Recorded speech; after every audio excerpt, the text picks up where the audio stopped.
अस्सलाम वालेकुम ग्रेड 4, कैसे हैं आप सब? My name is Rida Khalid and I welcome you back to my English lessons. Students, आज हम बात करने वाले हैं यूनिट नंबर 17 के लेसन नंबर 3 के बारे में। यानी आज हम रीड करने वाले हैं उस एक स्पेशल बच्ची के बारे में जो इतनी छोटी उम्र में एक फिल्म में आ गई। तो आइए आज के काम को स्टार्ट करते हैं। आज की रीडिंग बहुत ही इंटरेस्टिंग है। जल्दी से अपनी ओपीई बुक्स निकाल लीजिए ताकि मिलके हम आज के काम को स्टार्ट कर सकें। हाँ जी, तो ग्रेड 4 आज का जो हमारा लेसन है वो होगा रीडिंग के बारे में। लेकिन मैं एक बात आपको दोबारा से बताती चलूं, हमारा जो टाइटल है वो है have you ever been in a film. हमने बात की थी कि एक ऐसी स्पेशल बच्ची बहुत स्पेशल इस वजह से है क्योंकि वो एक छोटी सी उम्र के अंदर एक मूवी में आ गई, यानी एक बहुत ही फेमस फिल्म के अंदर आ गई। हम बात करने वाले हैं रीडिंग के बारे में। पेज नंबर है 88 और 89। एक बात मैं आपको बताती चलूं, आपकी बुक पे ये जो रीडिंग का पार्ट है ये दो हिस्सों में दिया गया है, दो पार्ट्स में दिया गया है। सबसे पहले हम पार्ट 1 को स्टडी करेंगे, उससे रिलेटेड एक्सरसाइज देखेंगे। उसके बाद हम रीड करेंगे पार्ट 2 और फिर पार्ट 2 की एक्सरसाइज देखेंगे। ठीक है बच्चों? अच्छा, स्टोरी का जो टाइटल है वो यहाँ पे लिखा हुआ है reading I have got the part. I have जो है ये आई और अपॉस्ट्रोफी वी लिखा है, मतलब कॉन्ट्रैक्शन में लिखा है। ये जो वर्ड है ये है आई हैव, लेकिन कॉन्ट्रैक्शन में लिखा है आईव। तो हम इसको पढ़ेंगे I have got the part, यानी मुझे मूवी में या फिल्म में ये हिस्सा मिल गया है, ये पार्ट मिल गया है, ये रोल मिल गया है। पार्ट का मतलब है यहाँ पे रोल। यहाँ एक और वर्ड आपने सुना होगा कैरेक्टर। जैसे हम स्टोरी के अंदर कैरेक्टर होते हैं ना, वो वाले। ठीक है, रोल या कैरेक्टर। अच्छा, पार्ट 1 के अंदर हमने क्या करना है, रीडिंग करनी है। सबसे पहले एक्सरसाइज 1 पे आ जाए। Read part 1 of the story, where do these pictures go. आपकी बुक में पार्ट 1 यानी एक्सरसाइज 1 के नीचे क्या बना हुआ है, दो पिक्चर्स दी गई हैं। वो दो पिक्चर्स ये बता रही हैं कि ये जिस बच्ची के बारे में हम पढ़ने जा रहे हैं ना, ये स्टोरी के अंदर का एक इवेंट है उस बच्ची से रिलेटेड। यानी कि आपने बताना है ये एक सीन है। जो राइटिंग हमारे पास दी हुई है ना पार्ट 1 में, उसको पढ़ेंगे तो हमें पता चलेगा कि ये जो दो पिक्चर्स हैं ये एक्चुअली कहाँ बनी हुई हैं, यानी स्टोरी के अंदर कहाँ पे ये एक्शन हो रहा था। जल्दी से आपका काम ये है, वीडियो को करें पॉज और रीडिंग करके आए पार्ट नंबर 1 की। बच्चों, मैं उम्मीद करती हूँ कि आपने पार्ट 1 की रीडिंग अभी तक कर ली होगी। अब हम बात करने वाले हैं एमा वॉटसन के बारे में। ये एक बहुत ही मशहूर यंग स्टार, चाइल्ड स्टार है जिनका नाम एमा वॉटसन है। इन्होंने 11 साल की उम्र से मूवी में काम करना शुरू किया, एक फिल्म में जिसका नाम था हैरी पॉटर।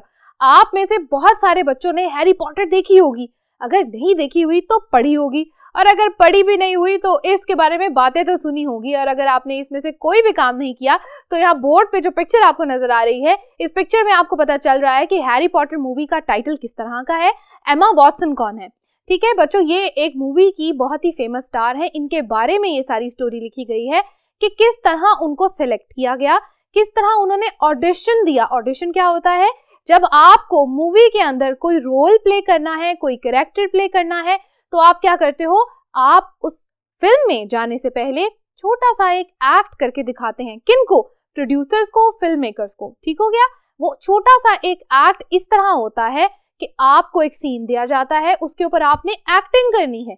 तो जब आप एक्ट करके बताते हैं तो जो फिल्म मेकर्स होते हैं, प्रोड्यूसर्स होते हैं, उनको आइडिया हो जाता है कि आपने इस बंदे को सिलेक्ट करना है या नहीं करना। ठीक है बच्चों, उसको हम कहते हैं ऑडिशन। तो एमा ने ऑडिशंस दिए अपने स्कूल के अंदर और उस तरह वो क्या हो गई, सिलेक्ट हो गई। तो ये हमारी पार्ट 1 की सारी डिस्क्रिप्शन थी। अच्छा, अब हम इन पिक्चर्स की बात कर लेते हैं। Where do these pictures go.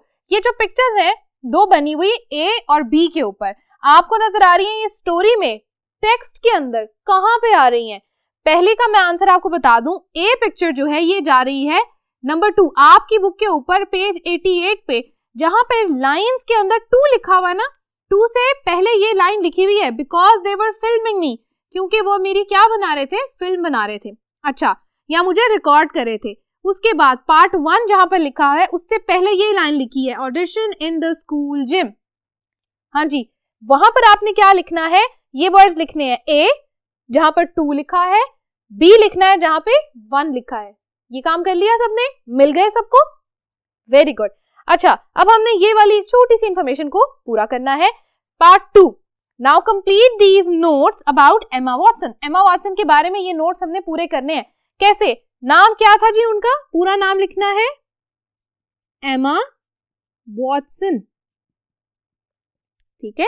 School dragon school, Oxford के अंदर ये स्कूल था, ड्रैगन स्कूल। एज, किस उम्र में उसको सिलेक्ट किया गया था? 11 years, okay. Film Harry Potter, कौन सी फिल्म थी? हैरी पॉटर, अच्छा जी। फिल्म में क्या पार्ट उनको मिला था? हाँ जी, हरमाइनी ग्रेंजर, ठीक है, ये उनका कैरेक्टर का नाम था, Hermione Granger, okay. Date of film क्या थी? नवंबर 2001। ये सारी इंफॉर्मेशन बच्चों आपकी बुक में इसी पार्ट 1 के नीचे दी गई थी। क्या आपने ये सारी इंफॉर्मेशन मेरे साथ फिल कर ली है? Very good. तो बच्चों यहाँ पर हमें थोड़ा सा इंट्रोडक्शन मिल गया कि एमा वॉटसन कौन थी और इन्होंने किस तरह छोटी सी उम्र में एक्टिंग करके, ऑडिशन दे के किस तरह ये मूवी में आ गई, जो और आज वो एक बहुत बड़ी फेमस स्टार है 2020 के अंदर, ठीक है। तो यहाँ तक हमने एक बहुत इंपॉर्टेंट और बड़ा ही इंटरेस्टिंग सा टॉपिक पढ़ लिया, किसके बारे में? फिल्म्स के बारे में, और एक बहुत ही यंग स्टार जिनका नाम है एमा वॉटसन, उनके बारे में। तो बच्चों अब हम करने जा रहे हैं रीडिंग पार्ट 2 की, पर रीडिंग से पहले कुछ इन्फॉर्मेशन है जो मुझे आपको देनी है, तो आइए उस बारे में बात करते हैं। हाँ जी, तो पार्ट 2 की रीडिंग करने से पहले यहाँ कुछ इंस्ट्रक्शंस मैंने लिखी हैं। Read part 2 of the story, where do these pictures go. अब आप बताएंगे पार्ट 2 की रीडिंग करके कि ये दो पिक्चर्स जो हैं, पिक्चर सी एंड डी, ये आपके टेक्स्ट में कहाँ कहाँ जाएंगी, कहाँ कहाँ रिलेट कर रही हैं, कहाँ कहाँ इसके बारे में बात हो रही है। आप जल्दी से इस वीडियो को पॉज करें, पार्ट 2 की रीडिंग करके आए। पार्ट 2 में ये सारी बातें लिखी हैं कि एमा किस तरह अपनी स्टडीज को और अपनी फिल्म को साथ साथ लेके चल रही थी, यानी अपनी एक्टिंग को और साथ साथ वो अपने स्कूल को, अपनी स्टडीज को कैसे लेके चल रही थी, किस किस तरह वो ये सारे काम कर रही थी। तो आप वीडियो को पॉज करो बच्चों, जल्दी से रीड कर लो पार्ट नंबर 2, ताकि हम मिलके सॉल्व कर सकें इसकी एक्सरसाइज। हाँ जी, तो बच्चों अब हमने बात करनी है पार्ट 2 की एक्सरसाइज के बारे में। पार्ट 2 की एक्सरसाइज देख लेते हैं।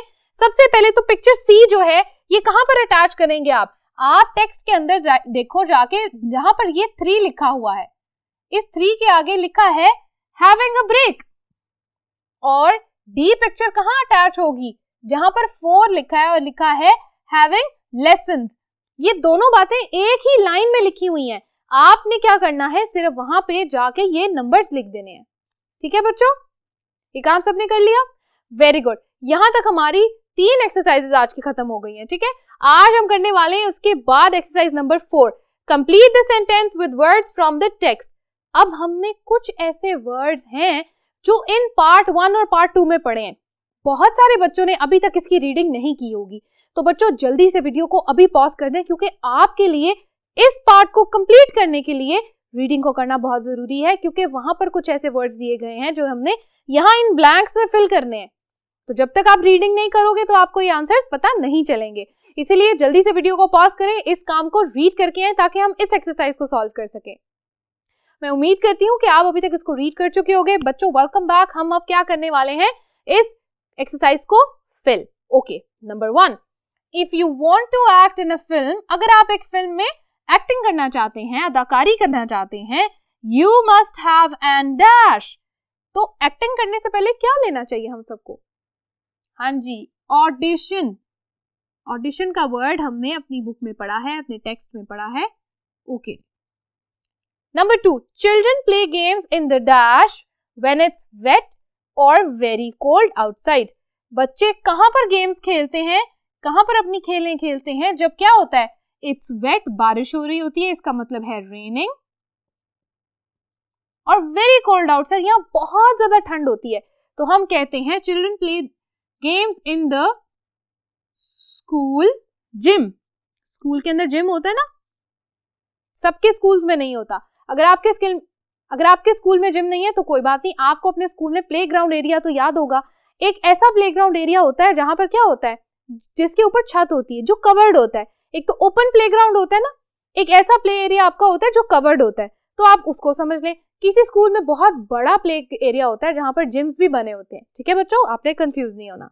Okay, some scenes are filmed outside. कुछ ऐसे सीन्स होते हैं, यानी क्या होते हैं सीन्स? क्या होते हैं? एक्ट, छोटे छोटे एक्ट होते हैं ना, जब मूवी कैमरा के सामने जब वो एक्ट किए जाते हैं, मूवीज के अंदर छोटे छोटे जो सीन्स होते हैं, ठीक है, कुछ सीन्स कहाँ फिल्म किए जाते हैं? बाहर. Other scenes are filmed in the studio. ठीक है, ये हमने पढ़ लिया कि स्टूडियो क्या होता है बच्चों? जहां पर क्या किया जाता है, सारे इस तरह के काम यानी एक्टिंग की जाती है, रिकॉर्डिंग की जाती है. ठीक है, इनक्लोज एरिया होता है, एक बंद एरिया होता है जिसके साथ कैमरास होते हैं, लाइट्स होती है और साथ साथ क्या हो रही होती है? रिकॉर्डिंग हो रही होती है. ठीक है. अच्छा, number 4, a dash dash chooses the actors for a film. मैंने आपको लेसन नंबर 1 और 2 की वीडियो में बताया था कि वोकेबलरी जब हमने डिस्कस की थी तो कुछ वर्ड्स ऐसे थे जो मैंने आपको बताए थे. किसको याद है वो वर्ड्स? हाँ जी, वो वर्ड्स थे फिल्म मेकर्स, फिल्म प्रोड्यूसर्स और डायरेक्टर्स. ठीक है, ये जो वर्ड्स हैं इनमें से एक वर्ड यहाँ आएगा. देखो पढ़ के देखते हैं. A dash dash chooses the actors for a film. मैंने क्या बताया था? कौन सा शख्स है जो क्या करता है पूरे एक्ट के लिए, यानी वो सारा जो काम हो रहा होता है ना, सीन्स और एक्टिंग, उसके लिए रिस्पॉन्सिबल होता है. तो वो कौन था? हाँ जी, अ फिल्म प्रोड्यूसर. ठीक है, यहां तक हमारे 4 सेंटेंसेस कंप्लीट हो गए. सबने कर लिए? ओके, बाकी के सेंटेंसेस को अब कंप्लीट करते हैं. Number 5, people wait in line और dash to buy cinema ticket. लोग क्या करते हैं? लाइन में, कतार में रुक के क्या करते हैं? इंतजार करते हैं कि वो सिनेमा से टिकट खरीद लें. आपने कभी मूवी देखी है सिनेमा में जाके? देखी होगी. अगर नहीं भी देखी तो आपने लोगों को देखा होगा कि लोग क्या करते हैं? टिकट लेने के लिए क्या जाते हैं? टिकट घर जाते हैं, टिकट हाउस जाते हैं, वहां जाके क्या करते हैं? पैसे देते हैं, टिकट लेते हैं और फिर क्या जाते हैं? सिनेमा में जाते हैं. ठीक है, तो हम यहाँ लिख लेते हैं क्यू. क्यू का मतलब होता है कतार या line. Number 6, film actors learn how to dash there dash before the scene is film. Film actors जो होते हैं उनको क्या करना पड़ता है? एक्टिंग भी इतनी आसान नहीं होती. आप ये बात सोच लो कि जब एक्टिंग की जाती है तो उस टाइम पे फिल्म एक्टर्स को भी अपने जो लाइंस होती हैं वो क्या करनी पड़ती हैं? याद करनी पड़ती हैं. ये भी मुश्किल काम है ना. तो इसी तरह बच्चों ये नहीं समझना आपने कि एक्टिंग बस जाके हो जाती है. एक्टिंग यानी मूवीज के अंदर जो लाइंस होती हैं, जो एक्टर्स बोल रहे होते हैं, उसको भी प्रॉपरली लिख के दिया जाता है और वो उसको याद करते हैं और उसके बाद वो क्या करते हैं? उसको फिल्म करते हैं, एक्ट करते हैं. अच्छा जी, तो हम कह रहे हैं film actors learn how to learn their lines, या इसको हम कह सकते हैं मेमोराइज. ठीक है, ये दोनों वर्ड्स आप यूज इसके लिए कर सकते हो. अच्छा, यहां तक हमने ये सेंटेंसेस कंप्लीट कर लिए. अच्छा, अब हम करने जा रहे हैं लास्ट एक्सरसाइज जो कि है read the sentences, write T for true and F for false. Very good. अब सबको पता है ट्रू फॉल्स कैसे करते हैं, हम बहुत दफा पहले भी किए हैं. आइए इसको देख लेते हैं. एमा was surprised when she got the part. एमा बहुत ज्यादा चौंक गई जब उसको क्या हुआ? उसको वो पार्ट मिल गया. हाँ जी, तो हम कहते हैं this is true. Okay, next. Her friends were surprised when she got the part. क्या उसके दोस्त खुश हुए थे जब उसको वो पार्ट मिला था? नो, दे weren't हैप्पी. तो हम कहते हैं फॉल्स. उन्होंने यकीन नहीं किया था एमा की बात का. 3, एमा didn't act before the first Harry Potter film. एमा ने इससे पहले एक्टिंग कभी भी नहीं की थी, इस मूवी से पहले. क्या ये बात सच है? जी, तो हम कह देते हैं ट्रू. ओके. 4, एमा studied when she wasn't acting. एमा क्या कर रही थी? पढ़ रही थी जब वो क्या नहीं कर रही थी? जब वो एक्टिंग नहीं करती थी. पार्ट 2 में ये लिखा हुआ है कि जब वो एक्टिंग नहीं करती थी उस टाइम पे वो क्या करती थी? वो स्कूल जाती थी, अपना काम पूरा करती थी और साथ साथ स्टडीज करती थी. तो हम कहते हैं ये है true. Okay. 5, Emma is brightest student in her class. Emma is the brightest student in her class. Emma अपनी क्लास में सबसे ज्यादा ज़हीन तालिबा थी. क्या ये बात सही है? No, she wasn't.